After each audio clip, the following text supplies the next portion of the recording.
Hello friends and welcome back to Wanderlust Gaming. So today I wanted to talk about the Switch 2 presentation. I titled this video The Good, the Bad and the Ugly. And I guess you can imagine why, because the presentation has had mixed reactions, I guess. Personally, I found it to be, I expected the price, I actually predicted the price if you look at my previous videos. I was actually a bit shy of $50, but very close by. So yeah, let me just break down what I think are the good aspects, the bad, and the really ugly, nasty aspects of the presentation. So the good, I actually think the Switch 2, the system itself looks really nice. It's a really good looking system, very sleek. It looks to be very powerful. Maybe around the same power as the Steam Deck, maybe a little bit more, maybe a little bit less. We don't really know.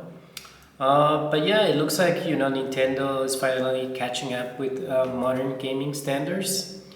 Uh, the screen looks really nice. It's almost 8 inches as the Lenovo Legion Go. The performance, as I said before, it looks really good, much better than the Switch. And I'm actually very happy that they finally added GameCube games, even though I actually been playing these games already on my other systems for free. And it's good that for example, they have the GameCube support, but personally I don't like that you have to have like an online subscription for that. That's really bad. uh, that's it's locked behind that paywall, right? So let's talk about the first party launch titles. I think Mario Kart World is definitely a day one for me. And Donkey Kong Bonanza looks really good. It looks like a little bit like a Mario Odyssey, to be honest with you guys. So I think there's gonna be more. There's gonna be more titles coming out for it. And it seems that they do have very strong third-party support. That new game from Software, the Duskbloods, looks really good. Many massive AAA titles like Cyberpunk 27 are coming to the system. So it seems like like a very solid launch. But I think those are the good things. Very strong launch and great system. But let's talk about the bad. So I think the bad, obviously, what everybody has been talking about is the price. Mostly, more than anything, the physical games. $90 for physical games it's a little bit too much and a huge jump.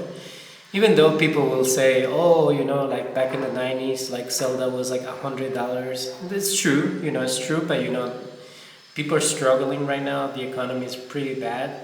So I think $100 is $90 is a lot of money for a lot of people. The console itself, like I said, it was $50 from what I expected it to be. I actually have my video where I said it's like about $400. And it's good that, for example, the chat and the camera, they look pretty good, but it's going to be a lot of money if you want to have the full, gaming experience.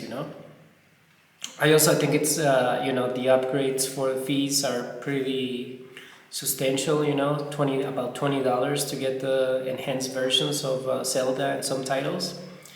Just a lot of money, and the way the economy is going right now, people are not gonna be able to pay those prices, or people are, I'll take that back. What I think will happen is that people will get into debt.